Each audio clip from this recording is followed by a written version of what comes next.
So Nick Longrich on YouTube here. He's a paleontologist and an evolutionary biologist. By all accounts, a really good scientist, well respected. He's discovered some new species, and I've followed him for a little while now. I think he produces some really good scientific content, and I think for the most part, he's a good scientific communicator. But recently, he produced a video in which he was talking about the KPG extinction event. Of course, the Chicxulub impactor causing the extinction of the dinosaurs. Well, in this video, he made allusions towards the end that the bolide impact and the effects of it were so statistically improbable that maybe it shows that there's some kind of underlying order to the universe or some kind of prime mover, or that we might be in a simulation.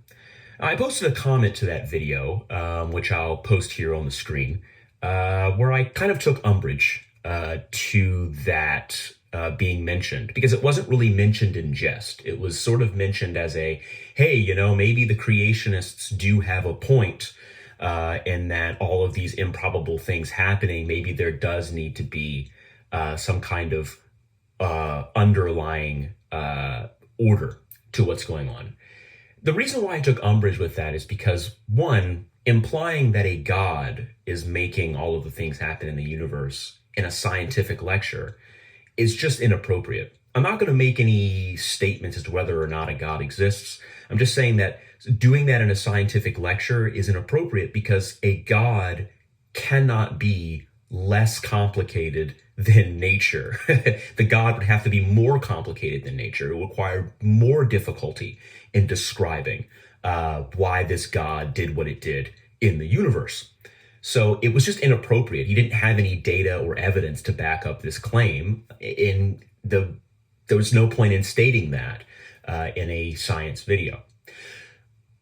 I and a few others, I think, posted comments on his video, simply pointing out the fact that it just seemed weird to bring up the whole, creationists might have some kind of a point in a science lecture. And in response to those comments, Dr. Longrich posted this post here you're seeing on screen. And I wanted to go through it point by point. So he said, curiously, the people most offended by the mention of God in the latest video aren't evangelical Christians. They're atheists. It's not the humorless fundamentalist evangelicals who are offended by the audacity of mentioning the creator of the universe, the Alpha and the Omega, in the same breath as the theory that the world is a giant video game. It's unbelievers. So first, let's unpack that statement. He mentions offense. I don't think anyone was, I can only speak for myself really, I was not offended by the mention of God in a video. I watch lots of videos that talk about different religions and are produced by religious people. I'm fine with people believing in a God. That's no problem at all. As a matter of fact, the main impetus behind my channel isn't to get people to not believe in God. It's instead to, even if you do believe in God, please also understand how science works. That's basically the whole point of my YouTube channel. I don't want to convince anyone one way or another about God. To me, it's not an interesting topic, but we'll get on that later. I just want people to understand the science. I also want people to understand that their belief in God is not scientific. That's not to say that it may or may not be real. It's not scientific. And so it doesn't really belong in the science classroom or a science video because I can't test it. I can't repeat it. I can't observe it. There's nothing I can do. It's just a faith-based proposition, which means it doesn't belong in an empirical environment like the science classroom or a science lecture. So my comment wasn't offense. I was weirded out. I was genuinely weirded out watching his video. There was no hint about any sort of religious explanation for the KPG extinction event prior to the end of the video, and it came out of left field. And so it just felt weird to me, and it felt odd, and that's what I pointed out. So the next paragraph is, almost all cultures in history have believed in gods or a god or some higher power. The universality of this belief suggests It probably goes back to the first humans on the edge of the Kalahari. Neanderthals buried their dead, so they probably had some concept of an afterlife and likely some kind of religion. And the majority of people in the world still believe in a god or gods. While some would hold that religion is somehow unscientific, it's striking that the only culture in human history to develop science and experience an enlightenment, Western Europe, did so in the context of Christianity. One can make a reasonable and scientific argument that Christianity may have somehow promoted the emergence of science. This one really raises alarm bells for me. And the reason for that is this is a classic argument that I heard growing up as an evangelical Christian in the Deep South. The problem with this is that, one, he insists that all cultures in history have believed in gods or gods. Many have, yes. There are some that did not. That's irrelevant. It doesn't matter. Most cultures believed that the earth was flat. That doesn't mean that it had any truth to the statement. For a while, people looked out at the horizon and saw that there was no curve. I don't get why people bring that up like it's some kind of scientific point. Oh, because a bunch of people believe in this, therefore it must have, some kind of power or some kind of meaning. That's not necessarily true. People can just believe in things that are wrong and that are untrue. I don't quite understand what he's getting at here. But the real alarm bells is when he says that the only culture in human history to develop science and experience enlightenment was Western Europe. This is historically untrue, and it is deeply disturbing to me when people, particularly in the West, I hate to make this about identity politics, but particularly when white Westerners will say this. The Islamic world had an amazing renaissance of enlightenment and science prior to Europe. The Chinese made amazing discoveries and insights into the natural world. So did the Greeks. So did the Egyptians. Science was a cavalcade throughout history of different cultures around the world, mostly in the old world, but there were also cultures in the new world making observations of the heavens. Of course, they were, tied to religion in many cases, but they were also making testable and repeatable discoveries. They just didn't call it science because that word hadn't been invented yet. Science is a global human endeavor. And to say that it was white Western Christian Europe that invented it is ahistoric. And I don't want to, it's difficult. It sounds racist. I'm not saying that Nick Longrich is racist. I don't think he is. I just don't think he quite got the gravity of what he just said there. I think that was deeply ahistoric. All right. So in the next paragraph, he says, and then many of the greatest scientists who ever lived, Galileo, Newton, Cuvier, the father of paleontology, were devout Christians. Darwin even trained to be a priest, although by the end of his life he was agnostic. Einstein said God does not play dice, and he claimed he meant God to imply the underlying order of the universe. But was this an idea of an orderly cosmos based on reason or faith? Was his dislike of the randomness of quantum mechanics a scientific and rational belief or religious? If his God was cosmic order rather than a Levantine patriarch with a long white beard, was it any less of a God? Again, he's repeating the logical fallacy that he made earlier on, saying, hey, look, a bunch of people believed in this thing, therefore it must be important and it must matter. That is not true. People believe in a lot of things. People believe, if you go back to the American South in the early 1800s, most people will believe that blacks are inferior to whites. Just because they believe that doesn't mean that it's true. Just because a lot of people believe something doesn't mean it's true or good or right or anything. It's just how their culture painted a topic or concept, or how their language dictates how they are able to communicate with other people. Did Einstein use the word God because he simply couldn't think of another thing to describe what he was trying to elucidate? Perhaps, we won't know, but language is limiting in our ability to communicate. And so that's a factor as well. But none of that points to the existence of a God or why God should be talked about in a science lecture. His next paragraph reads, Religion is part of the human story, and it is part of the story of science. It's inspired us to do terrible things, but also great things. The fact that religious belief is so ancient and universal strongly implies the God-shaped whole was created and maintained by natural selection, which may or may not say anything about the existence of a supreme deity.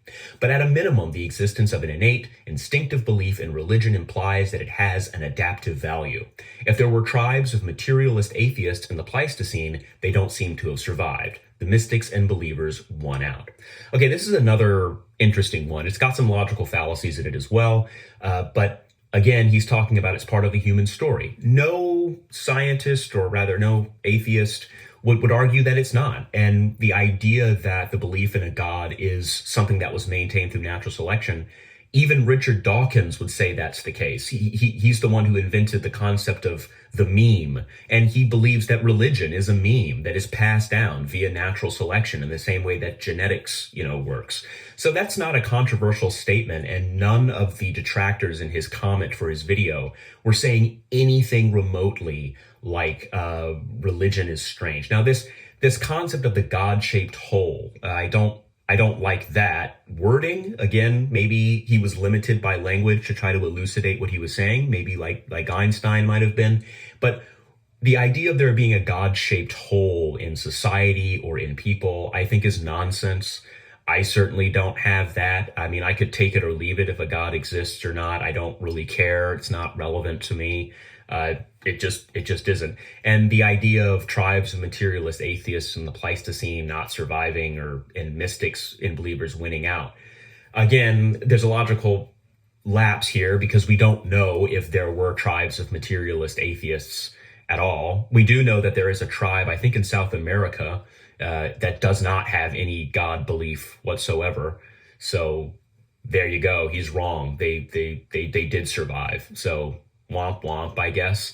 I don't know what point he's trying to make here. I really don't. Other than, yeah, lots of people believe in God. And he's basically saying that over and over again as some kind of justification for putting God in a paleontology video. Now, if you're going to make a video about sociology or anthropology and our understanding of how religion has impacted all spheres of human engagement, like religion, science, culture, art, then fine. Please do actually talk about art. I find that topic quite fascinating. But when you're talking about the extinction of the non-avian dinosaurs, I just don't see why mentioning a god or a prime mover or a matrix-like architect is valuable, because it can't be tested or repeated. So it really doesn't matter. It'd be as logical as me saying that the Daleks came down and exterminated the dinosaurs with their death rays. There's no way of testing or repeating that. So why even mention it? It just doesn't make any sense. And then why get, peeved or upset at people who point out that it doesn't really belong in a science lecture? He continues, "As for what I believe, I have at various points in my life been an agnostic, an atheist, a true believer in Christianity. I've always tried to follow the facts wherever they led, regardless of my belief or disbelief. Of course, I haven't always followed the facts, but this has nothing to do with my religiosity or lack thereof. Upon seeing Michelangelo's paintings from the roof of the Sistine Chapel after a very long day with lots of coffee and no food, I had a powerful epiphany that could variously be described as a religious experience, if you're a believer, or perhaps a psychedelic experience, if you're a psychologist.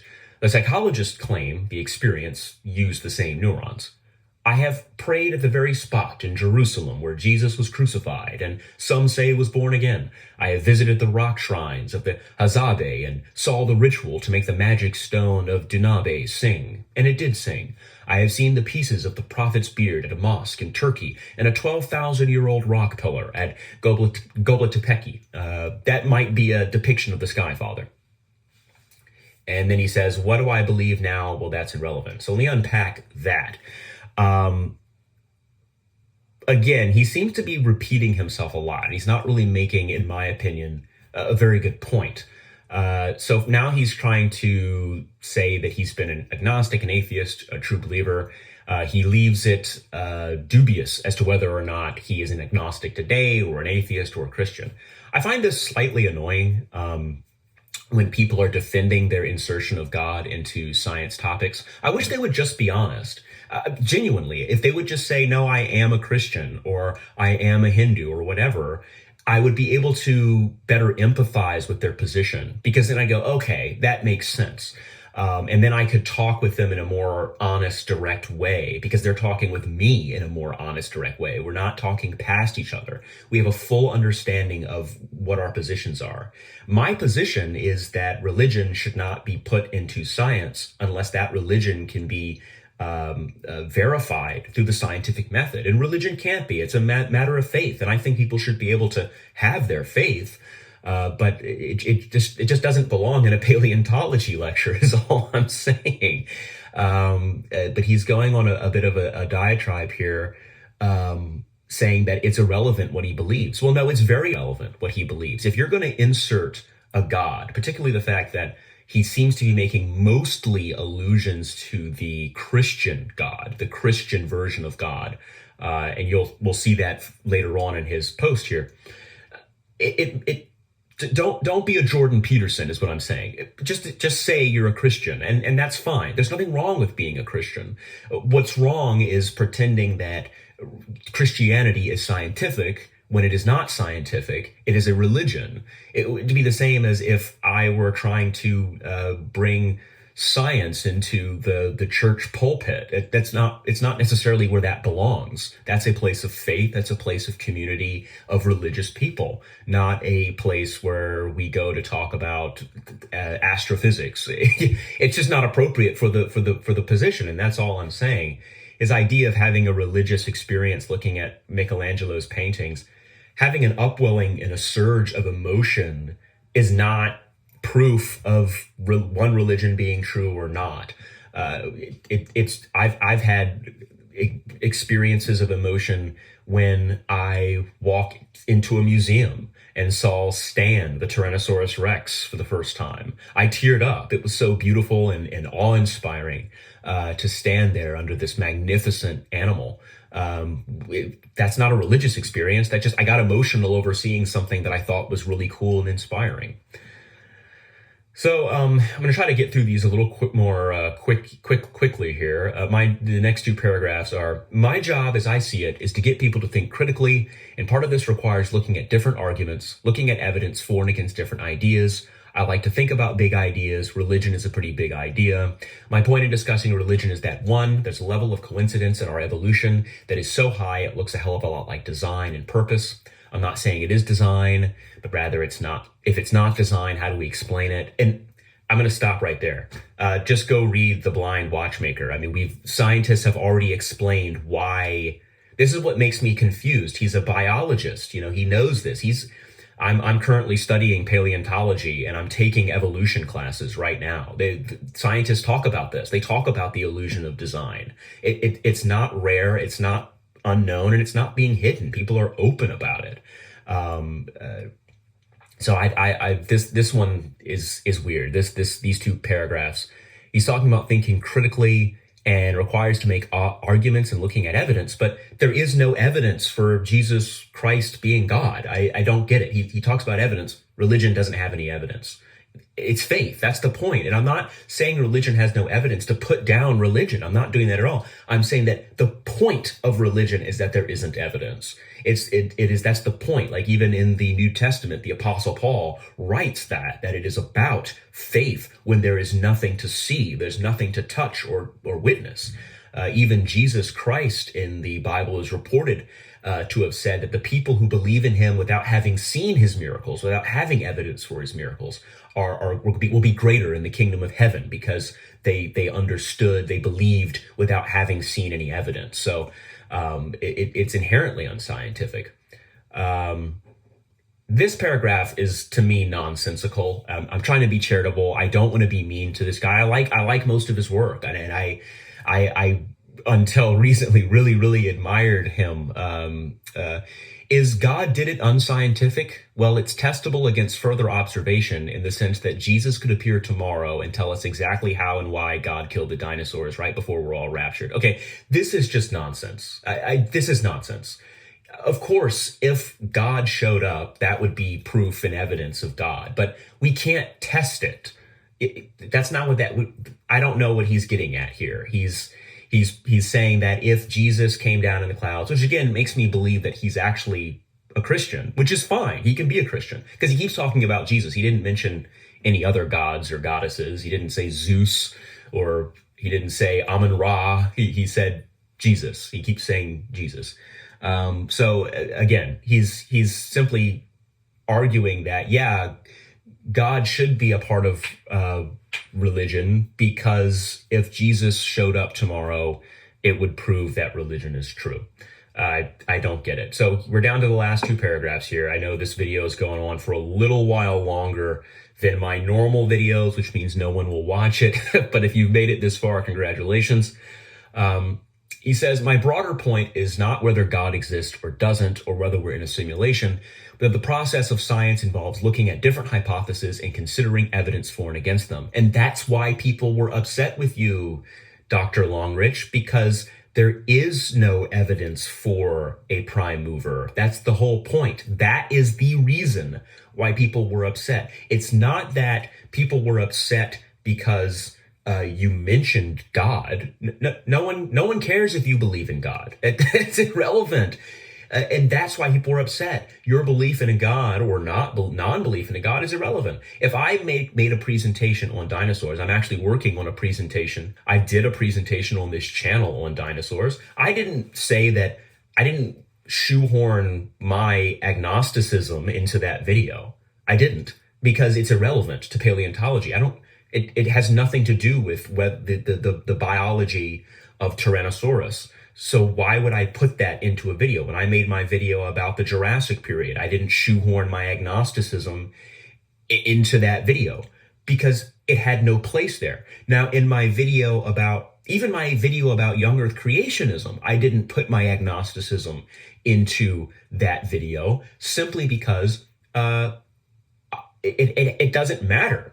What I'm talking about is scientific evidence that disproves young Earth creationism. I'm not talking about whether or not a God exists. That's irrelevant. We're talking about science here. And there are things that we can demonstrably show to be untrue. One of those things is that the Earth is not 6,000 years old, and that Noah's Ark did not happen literally as described in the book of Genesis. Now, if you want to call it poetry, if you want to call it allegory, that's fine. I'm happy with that. But we know that that event did not occur. The global flood is a myth. It did not happen. It didn't. Sorry. The geology doesn't line up with it. Okay, so in the last paragraph here, he says, our modern tendency to censor people trying to enforce conformity or try to enforce conformity or ideological intolerance, well, it isn't good for science and probably not for our society as a whole. We can't solve problems if we can't debate solutions. He goes on to say that he wants to spark intellectual debates that he thinks are good for society and good for science. I think intellectual debates are good for society and good for science as well. That's why I'm producing this video. I hope Dr. Longrich will see this. I admire a lot of his work, and so I want to further understand why he's saying and doing the things that he's saying and doing here, which is the whole point. What sticks out to me in this paragraph is he says our modern tendency to censor people or try to enforce conformity. No one in any of the comment section, I've read the comment section of the video that he made on the KPG extinction, obviously, and no one was trying to censor him. I don't know where the word censor is coming from. No one was trying to censor him. And no one was trying to enforce conformity either. Most of the people in the comments were saying something along the lines of, hey, that was a weird aside in a science video. I don't think that was quite appropriate for a science video. That's called voicing an opinion. That's not enforcing conformity. I did make mention that if he continues to put religion into his science lectures, that I would unsubscribe from his channel. And that's not an attempt to enforce conformity. That's hey, I don't have to watch your videos if you're producing content that I don't enjoy watching. That's all that is. It's simply saying, hey, if this is the direction that he wants to take his channel, to take his content, to take his communication of science, then I'm not interested, and I'll go elsewhere. There's, I'd be sad because I did like his previous videos, but we've all unsubscribed from channels before when they changed their content. And when you can communicate with a channel that's small enough, like this channel, that you can assume the creator of the channel is going to read your comment, maybe they'll get a feeler for what their audience is thinking. That's what the comment section exists for. I take it someone will probably share their opinion in the comment section of this video. I'm sure if they are so moved, they may highly disagree with me. Disagreeing with me would not be a form of attempt at censorship or an attempt to enforce conformity. I think there are people in my audience who are religious. I've had comments from people who are Catholic or what have you, who liked my video on young Earth creationism, and I respect their belief in God and the Catholic tradition. I think there are a lot of aspects of that tradition that are interesting and beautiful, and that's great. And if it makes them better people in their lives, far be it from me to tell them that they can't believe in that. But what I would ask them is, if they can't demonstrate the resurrection of Jesus Christ, that they not put that in their video about the breeding habits of stegosaurs or something. It has nothing, they're as different as chalk and cheese. They have nothing to do with each other, and it would be weird to bring that up in a video. It's completely random. So he said he wants to have intellectual debate, and I hope this could be the continuation of an intellectual debate. I'm a nobody channel. I don't even have 1,000 followers or anything like that. But I am a person who has studied the geosciences, who is still studying the geosciences, who is working towards becoming a researcher in the geosciences, particularly in paleontology. And I think that I would like to have discussions with other people in the field who know more than me, who may be able to elucidate things that I don't understand, that I don't understand, or what have you. And I think that would be wonderful. But I just wanted to bring this up because it was such a strange moment for me watching a scientist produce a video like this. Now, in the comment section to this video, and this is the last thing before I wrap this up, in the comment section of this video, someone posted that no one seems to have a problem that Dr. Robert Bacher is a Christian, so why are these atheists or agnostics getting so angry? Well, the answer is that Dr. Robert Bacher, at least not to my knowledge, has never mentioned God in a scientific paper or presentation. And that's it. I know that Dr. Robert Bacher is a Christian. I believe he's a Methodist minister. That's wonderful. I think that's great. And I think he's probably got a great community within the Christian community and shares wonderful fellowship with his compatriots. That's great. I also enjoy the fact that in not a single interview I've seen of him talking about dinosaurs and paleontology, not a single paper I've read of his where he talks about paleontology, not a single presentation of his where he talks about paleontology has he ever mentioned a higher power, because it's simply not appropriate for the topic at hand. That is the problem here. It's not whether or not Longrich believes in a god or a simulation theory. And if he wants to make a video about the probability of the existence of a god or the existence that we live in a simulation, that would be wonderful. I'd love to watch that, as long as he's bringing up evidence and not anecdotes. Not, oh, well, a bunch of people believe this, a bunch of people think this, people throughout history have believed that. That's not evidence, not scientific evidence. So if he's got evidence we live in a simulation, that could be quite interesting, and it would be a cool science video. But I do think that he stumbled a bit with these last couple of presentations, and I hope that I hope that the conversation can continue. So if you've made it this far in the video, if you've spent the last 30 minutes listening to me talk about this, I appreciate it. I hope you enjoyed it. If you want to hit the like button and subscribe to this channel, I've been on a bit of a hiatus recently, but I'm trying to get back into producing videos more regularly. Feel free to leave a comment as well. Do you think Longrich was completely justified in bringing up the idea of a god causing the extinction of the dinosaurs as a possibility? Or do you think that he was sort of out of line putting that in a science-themed video? I'd love to hear your thoughts if you have any. And if Dr. Longrich sees this video, then I'll gladly, I'd like to hear your thoughts. Maybe by hearing me talk instead of just a comment, you get to hear my tone and know that I'm not trying to be combative here. I'm genuinely curious, if not a little weirded out by the videos that you recently produced. So looking forward to hearing that if you do. Take care, and remember, science protects you from ignorance. Take care.